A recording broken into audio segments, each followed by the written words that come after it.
Southern Rock fans. It's Miss Young here again with Battle Roy. How are you today? I'm doing fine. How you doing? I'm doing great. Roy is a well-known producer, also an artist, songwriter. Can you tell us some of the artists that you've worked with? Wow, I've worked with everybody from Eminem to Bruno Mars, Royce the 5'9", Jordan, a big upstart out in Canada, Kelly Rowland, Chris Brown, XV, Big Time Rush.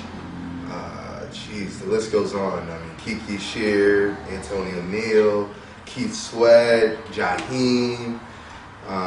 Just a bunch of great artists. So as you guys can see, he has a very extensive background, and he's Rochester's own. So hopefully everybody's supporting him.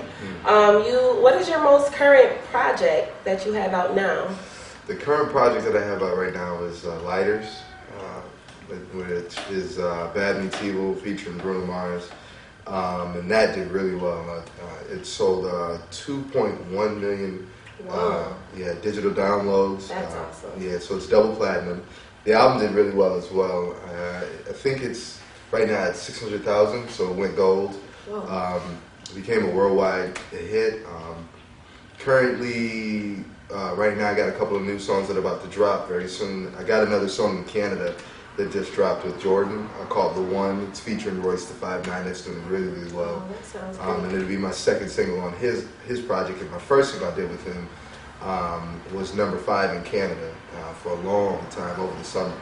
So it's kind of funny because I'd have my friends call me up in Buffalo and be like, "Hey Roy, I'm hearing like a musical marathon of your music, I Don't Care comes on and then Lighters comes on." So they're like, so it's kind of surreal for them, but yeah, it was a very successful year this year for me. So how did you feel hearing your songs that you wrote and people you've worked with play on the radio? And well, I mean, like when I first started doing this, with Scandalous and with the rock music group, I heard quite a bit of my music on the radio because DKEX supported a lot of my music. But the thing that really got me one day was I was walking with a friend of mine. We were out in LA, where I live now, and we were going to Target, I don't know if you can say the brands on TV, but I just did. But we're walking there, and outside they play like the music from the radio station, and they had the Dick Clark Top 40 thing on there. And they came out and it was like, the number 5 song of the day is, Lighters, and they started playing in the speakers outside before you walk into Target in LA. So that's what I was like, we stood outside. I was like, oh wow, this is crazy. I'm in LA and my song is playing before I go into Target, so it just tripped me out, And then another part which really, really tripped me out was when I had a friend of mine in the UK call me up and said that he went to the V, it was like a V festival. And Eminem was there and he performed Lighters in front of like 20,000 people. And he was sitting there and he called me up literally when they were doing the song and was like, "I cannot believe it. You got 20,000 people singing this song out here in London." And I'm like, wow, that is awesome. Yeah, it sent shivers down my spine. So, So, are you working on any projects right now with any major artists that we should know about? There's a couple that I'm working on. Some I can't really go into because it's not like 100%, but I've got Big Time Rush. I got a joint on XV's new album that's about to come out. XV, he did the recent Verizon Wireless campaign. He's a great rapper. He's on Warner Brothers. Got a song on his album. I have a song cut with a major artist who's on a major TV show. It's a singer and it's a female artist. You can leak it. The last time I leaked any information, it's Rochester. You see what happened with my Chris Brown song that leaked out there. But it's with Christina Aguilera. Oh, so awesome. Yeah, so we'll see how that pans out. But you never know. I hate to try to jinx my music because a lot of the stuff that I do it with a lot of big artists, and sometimes it leaks or the information comes out. And if the song doesn't make it on the albums, then the fans hit up the artist and me, and it's kind of difficult sometimes. So backlash. Yeah, there's been a little bit. I was supposed to be on the new, the new Fortune album, the Chris Brown album, and the song that I was supposed to do with him got leaked, but became a big hit in Australia on the radio and stuff. And then I guess right now, as it stands, it's not going to be on the album, but we never know. You know, he may have a change of heart and want to put it on there, but either or, it's either or, it's a good experience, though. You know. Oh, that's awesome. So everybody wants to know, who is Battle Roy signed with? I am signed with Bad Boy Publishing, EMI. I've been signed with them for about 4 years now, 4 or 5 years this summer. And it's been great. A great experience, a great door opener, a game changer for my life. It adds prestige to my name. A lot of the people that I work with are also signed to EMI. So it's like, you know, when I'm in LA, I get a call and say, hey, you need to head down to such and such studio and work with such and such writer. I'm like, those are my heroes. Like, you know, those are people that are, you know, have mega hits. And like for hours, we'll sit there and we'll talk about their experience in the music business. I'm like interviewing them. And it's like, it's given me so much, you know, of encouragement. Like the first time I went to LA to work, the first person I ran into was Heavy D. And this is before he died, like a couple months before he died, you know. And it blew my mind that, because Heavy D has always been a hero of mine. And so, you know, he literally sat there with me for about an hour and a half and just talked to me about business and wanted to make sure that I was in it for the right reason and that I was around the right people and that I was making good music, you know, with good substance and stuff. So he was very, very influential in my life beforehand and even now, you know, after I met him and everything. So. That's awesome. Yeah. So being that you're around all these stars and in the industry, do you still get starstruck? I'm not gonna lie, yeah. I mean, who doesn't? It's like, you know, they have, the thing is, I get more starstruck when it comes to the writers and the producers. Yeah. When it's the artist, sometimes it happens, like with Stevie Wonder or Paul McCartney, you know, when I'm around those guys, or somebody like in the Beach Boys or something, I'm like, oh, wow, you know what I mean? You know, on those caliber. But I deal with a lot of artists from day to day. Yeah. The first like 10 minutes you're sitting with them, it's like, wow. But then after a while, it's like, all right, this is a job. I'm trying to get them to buy into me. Right. So you have to watch out. You can't be like, oh, I'm a fan, and let me get a picture with you, let me get an autograph, and my cousin loves you, speak to my girlfriend on the phone. You know, you can't do that, because once you do that, you mess up the whole business thing, and then they don't look at you as a business counterpart. They look at you as a fan, so they won't return your calls anymore. They're gonna treat you like a fan. Right. You know, so. Okay, well. It's good to know, right? No, but I mean, to say that I don't get like caught up, you know, or starstruck, it does happen, but I just don't let it show. That's the thing, you know what I mean? Like, it's almost like when you working at a store. You know, I remember when I was a kid, you know, you working, like when I worked at a shoe store, and the CEO comes in, or the branch manager, and everybody's like, oh my goodness, we got to clean up the store a lot more, and you got to, you know, go through your spiel even better and treat this person, you know what I mean? So the whole time you see the branch manager, whoever it is in the store, and you're watching them, you're like, man, you know what I mean? They got millions of dollars, and man, they got so much power, they can fire me anytime they want to. So you don't go up to them and be like, oh, you know, you go up to them and you're like, you treat them with as much respect as you can, and you know, you're just kind of careful. You know? Okay, cool. So everybody also wants to know, what were you doing before everything happened for you so well?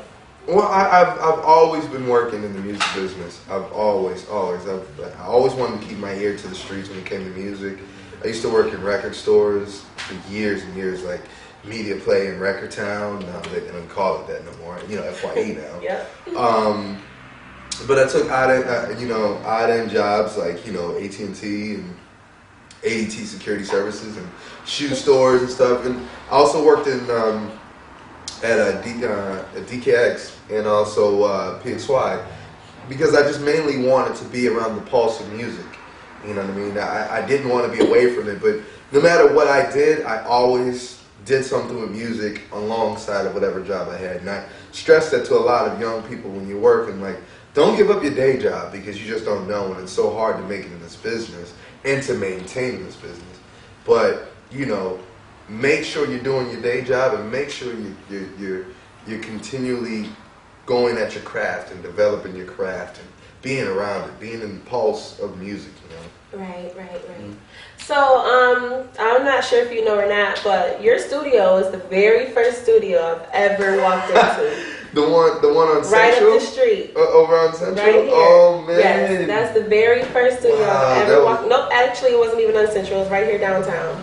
Oh, you talking about Liberty Pole? Yes. Oh, that, wow. Yes. Yeah, that I was is my, 16. that actually was my first studio that I co-owned. Yeah. And you said some things in there to me that made me really want to pursue music.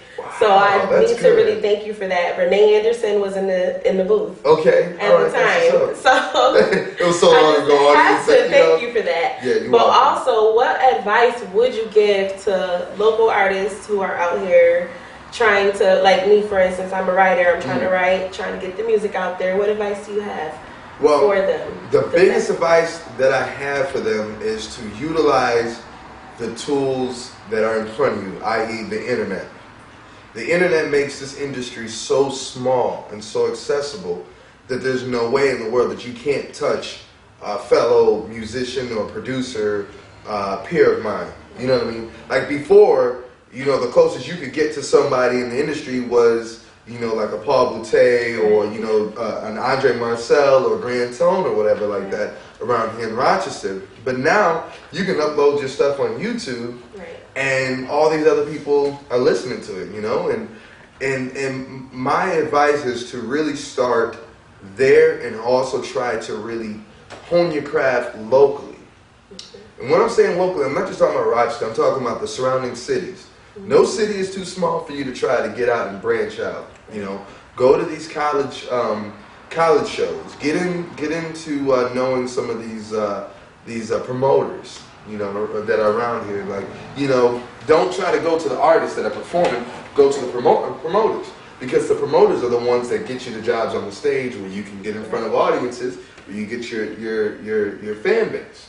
You know, so that's my advice right there. I mean, just to make sure that you are staying hungry by, you know, not getting complacent by just hearing your stuff on DKX. You want to hear your stuff worldwide. You want people to know who you are worldwide, because, you know, this music is so crazy because you can captivate a whole broad audience with it. You don't want to just, you know, box yourself in with just Rochester. You do want to develop in Rochester, but you want to have your mind set to going further. Oh, okay. So, well, I'm grateful actually for that advice. Yeah. Because I need to work on some of that.